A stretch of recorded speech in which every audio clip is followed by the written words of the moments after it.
Abadidiyeli beShaka Ilembe Season 2 bathi mbukeli uzobhema ukholwe phambi kwethelevishini yakho kulokhu. You really see the culmination of the Zulu nation come together. You see Ushaka step up as a nation builder. You see the women continue to be visionaries and strategists. And I think for us, it's really important that people walk away with a sense of pride with this season.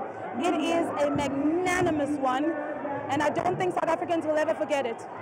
Ku-Season 2 yeShaka Ilembe kuzobonakala ubumbano phakathi kukamama nendodana.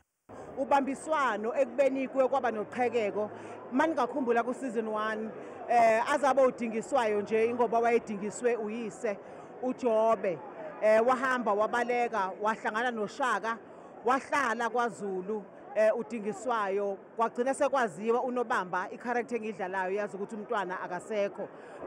Bonke labantu ayibhaca kubona ngalezi zikhathi esazidingisweni useyibuyela kubona usenza lento abathembisayo ukuthi ufuna abahlangana babe nomfela ndawonye futhi bahwebelane nendodana yakhe iyabuya ke ngathi isona futhi storyline esisoba abantu abazosijabulela kakhulu phakathi kwendodana nobaba.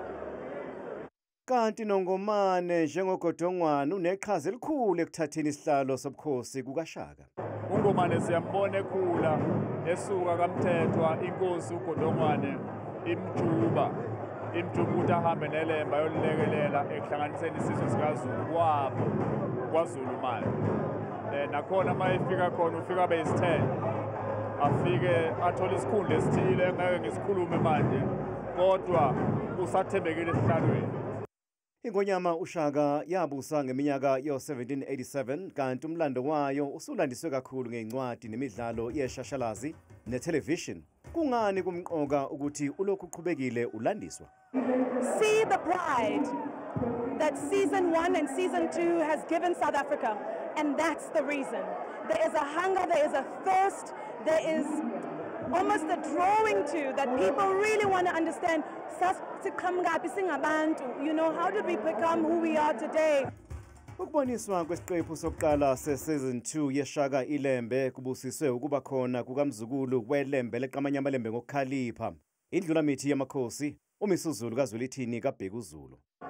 Sijabula kakhulu, sijabula ukubuya komlando omdala, ubuya kodwa ngesikhathi samanje. Sibona ukuthi usuthatha indawo yokuthi siphila kulesi sikhathi kodwa futhi sisawulandile umlando omdala.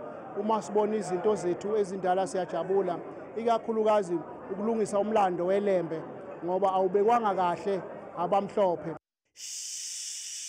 Othi ngikuhlebele phela mina sengisibonile isiqephu sokuqala sika-Season 2 weShaka Ilembe.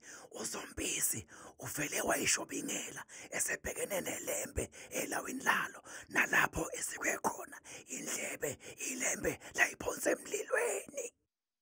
Baba sophathana kanjani kodwa ku-Season 2? Sanibonani, igama lami uThulani Mthweni odlala uSompisi kaNdlela.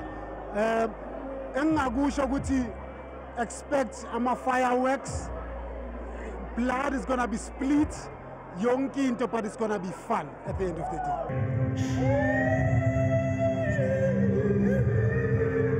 Umbuso Khoza kulokhu umeme umnqobi yazo emculweni ohamba negazi weShaka Ilembe.